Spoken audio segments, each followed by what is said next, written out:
This is the number one thing I wish people had taught me when I started my people pleasing journey 3 years ago. This is just my favorite thing because I was struggling so much. I had so much anxiety. Everyone was like, "Oh, just say no." And then you'll have all this time and energy and happiness back for yourself. But it actually caused me to have serious panic attacks, anxiety, catastrophizing thoughts. Like I would just be avoiding social interactions because of it. And it was just, I knew the solution. I knew the solution was saying no, but it was not coming easy. And it was actually knocking my confidence. It was actually causing me more distress. And I know that this is something my clients talk about all the time as well. We always know the solution, but sometimes getting there can be easy. We do one step and it just happens, but sometimes it actually doing the action causes more distress and it actually reduces your confidence in doing it. So what we want to do is, if you are struggling this much, build up small little steps towards your end goal. And this one is just my favorite. It's so profound for saying no. I love it. And I really want to share it with you in this video. I'm Lisa. I'm the founder of She Feels Said, and I help you heal from people pleasing to thrive in love, life, and within yourself. So this video, we are talking about this one thing, and it really has been something that's helped me to build my confidence over time, like I said. And I want to share it with you because I just think it can give you such an impactful way to take action without causing all this unnecessary stress. And I'm all for challenging yourself, but if you are really, really struggling, then this is the strategy for you. It's called my buffer boundary. You may have heard about it before, of me talking about it before, but it is, I'll harp on about it. I don't even care. I'll harp on about it because I think it's that awesome. And I'm going to share with you right now what that is and exactly how that works, and give you a bit of an example of how that can actually be used in your day-to-day life, right?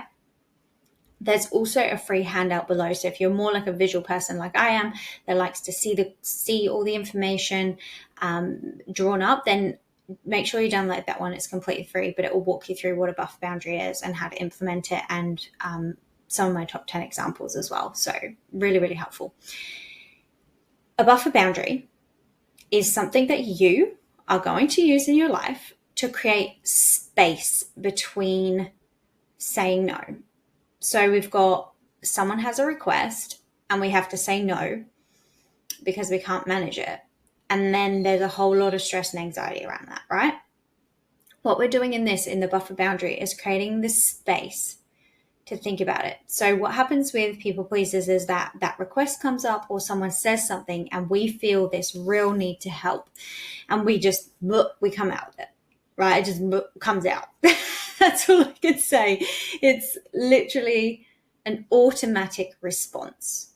And what we want to do is we want to slow that automatic response down. We want to allow your mind and body to take a step back from that. So when we feel it in our body wanting to come up, and we feel that wanting to come out of our mouth, we, instead of just being able to say, no, I can't do it, and feel like an awful person, we are able to put in a buffer boundary. And what that buffer boundary does is it allows you to slow down and think about the answer that you're going to give.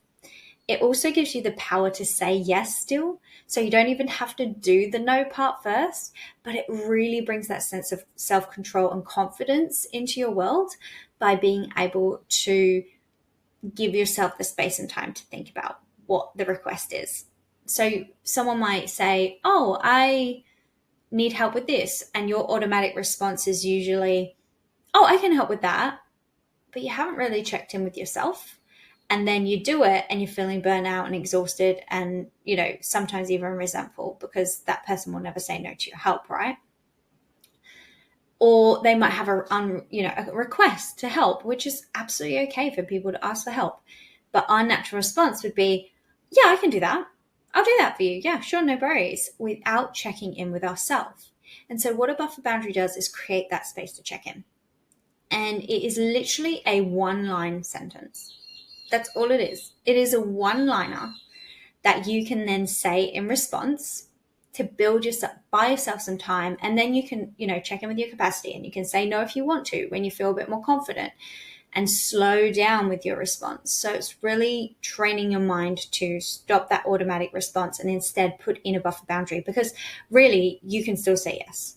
Let's try an example so you know what I mean. You could say, someone could say, I need help moving house this weekend. And your natural instinct is to say yes. Instead, you're going to say, I'd really love to help with that. Let me check my schedule and I'll see what I can do. Right? So it's giving that space and time. You go away, check your schedule. You're able to see whether you do or don't have capacity. Again, I teach you all the tools here with us to actually how to actually authentically check in with your capacity, but that's a whole nother video. This one, we're talking just about the buffer boundary, and therefore you can say yes or no at the end of it. It takes that pressure off from doing that. What the skill you're actually building, remember, is to pause and to be able to wait before you say yes or no. So if someone asks you a question, you've got your buffer boundary in place, where instead of saying yes, so the feeling comes up, the sensation, everyone's different, but for me, it's a sensation that comes up from the pit of my stomach all the way out of my mouth. And so it's really being able to calm that down and say, my body wants to say something. So instead of saying my automatic response, I'm going to say my buffer boundary. And I would say, I'd love to help with that. Sounds like you need some support. I do need to just check my calendar. Can I get back to you at 3 p.m. and let you know? And then it just, again, builds that time and space for you to question and actually see what capacity you have to support people. It's my favorite because it really helped me build my confidence step by step. So I literally just said yes to everything still. I didn't even change that part of my life, even though I knew that was the solution. I actually went to this buffer boundary and I just started to say to people, getting them to wait for my response in that way. And once I was able to do that, I was able to find that check-in that I was really looking for. And then I felt really empowered when I did say no, because I was like, no, I've generally thought about this. I've generally can give my time and energy here. And it felt really great to give in that way. Or it felt really great to say no, because I knew that my time was still going somewhere else, whether that was into something I'd already promised to someone else, or whether it was time that actually put into me.